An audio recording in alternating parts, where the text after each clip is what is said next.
always said we were the good ones.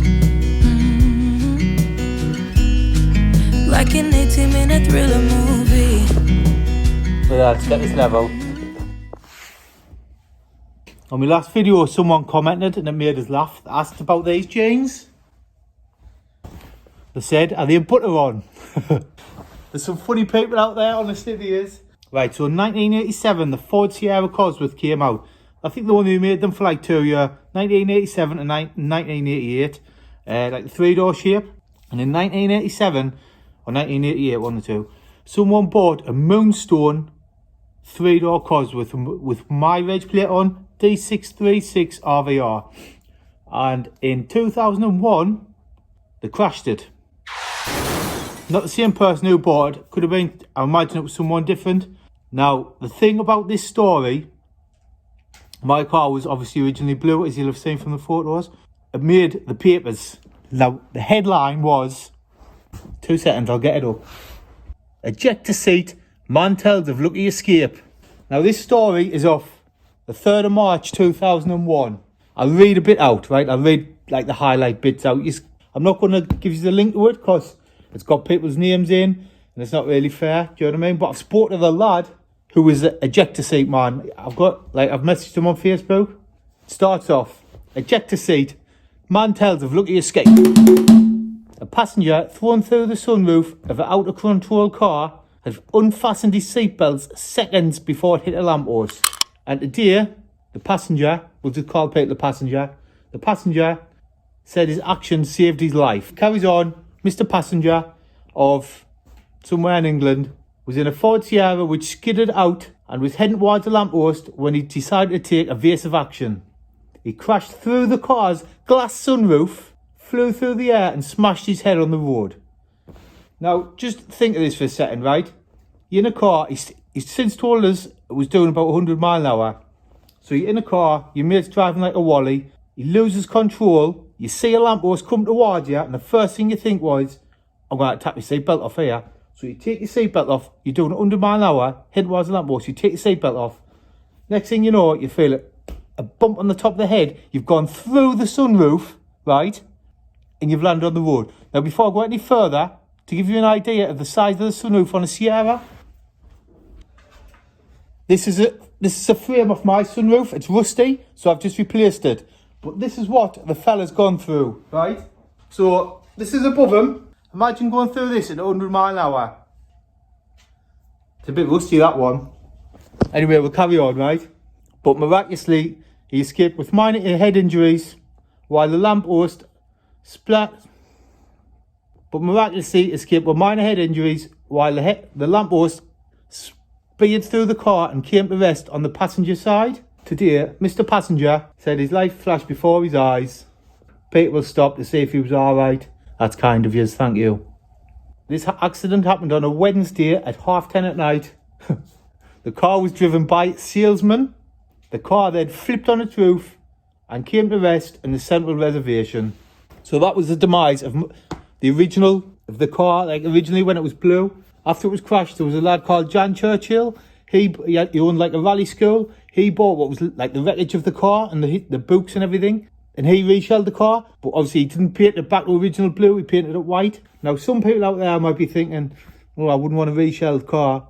But in my opinion, I'm better off with a reshelled car than a rusty original or a crash damaged original. So it's irrelevant what you think of my car. I'm happy with it as the history is. Plus there's nothing I can do about it now. I've got my laptop here, I'm just looking through all the history of the car. So once this fella Jan had built the car up, it was then sold to someone else. And this is the lad I bought the car off. Since I've owned the car, like when I got it, I could not insure the car. So what I used to do was I used to get like a day's insurance.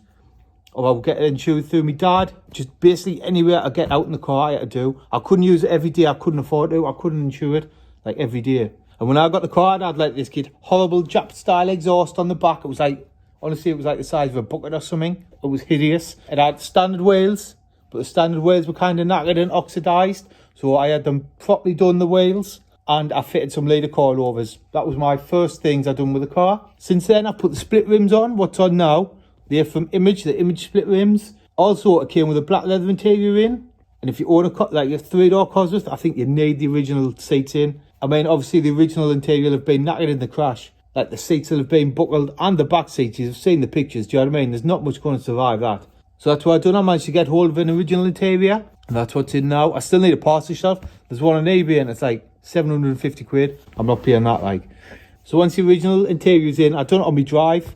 My little mate helping us, my little dog. But under the car, it's absolutely rock solid. But it was just starting to get like tiny little bits of bubble rust. And I was like, it's going to get worse. I didn't want to just like wax oil it. So what I done was, I stripped the full underside of the car. I mean, suspension, brake lines, everything. I then bought some goggles, a face mask and some earphones. And I just listened to some music and podcasts or whatever. And just spent like about 200 hours under the car. Just tapping the old stuff off. Absolute nightmare of a job. I would hate to do that again. I had all the diff rebuilt, the brakes redone by Big Red. If you've never heard of them, if you need your brakes reconning, see Big Red. Honestly, they do a mint job. They came back like brand spanking new. Like, they blast them, they re-zinc them and everything. They look mint. I'm also lucky enough in my job, we've got like this sandblaster. And I'm lucky enough to be able to use it. So I literally took all like the hubs, little brackets and that, just sandblasted them. Got them all re-powder coated, all re-zinced. I fitted a new power steering rack. While I was doing all this, I had nothing to do in the summer. So I done my motorbike licence. And I bought my first bike. It was a RGV 250. And I absolutely loved that bike. It's a one bike I regret selling. But it wasn't really quick enough. So I sold that and I bought a JSXR 600. It was a nice bike, but it's like a Ford Fiesta, do you know what I mean? They're everywhere.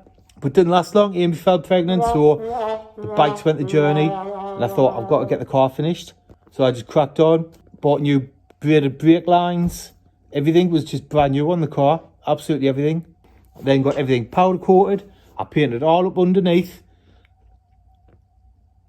Once it was all built back up and it looked mint, I then bought some gas gold coilovers, put them on. I retrimmed the headlining because it all goes saggy. I put a new windscreen in just because if you've never had a new windscreen in a car, they just make so much difference. Like no stone chips or anything, do you know what I mean? And when you've cleaned the glass mint, they're class to look through, man. A brand new windscreen, it's like it's not even there. If you've got like a crap old one, it's full of stone chips. When the sun hits it, you just can't see, so you kind of squinting through the steering wheel, do you know what I mean, to see where the road is. Not long after all that was done, the car was used for a wedding car. When I turned up, the lad was like, all right, cheers, Adam, for coming. How are you getting home? As if to say, oh, well, just leave your car with us. I'll drive it to church. I was like, no. You can be a passenger. Get yourself in the passenger seat. I'll take you. So I went to church. It was all right. A couple of my mates still do it. I sometimes get requests to do weddings with the car, but it's just not worth my time. It's not something I'm really interested in doing. Then I had a new roof fitted to the garage because the original roof was like metal. Do you know, in the winter when your car roof freezes, like when you get ice on the roof. When my garage roof was made of tin, and it used to do that on the inside. Then when the sun came out, like dinner time, it used to thaw and it used to drip all over the car, and it used to drive me insane. So I put a wood roof on with felt and that on, insulated it all with full of Kingspan. That's the way it is now. And that's where the car is now. That's where you see it in my videos. Nice and clean underneath. It's a nice, clean, solid car. And I love it. The bairn enjoys going out in it. Probably because she gets a nice lolly every time we go out in it. Thanks for watching, fellas. Don't forget to like the video and subscribe. It helps us. Until next time, I'll see you later.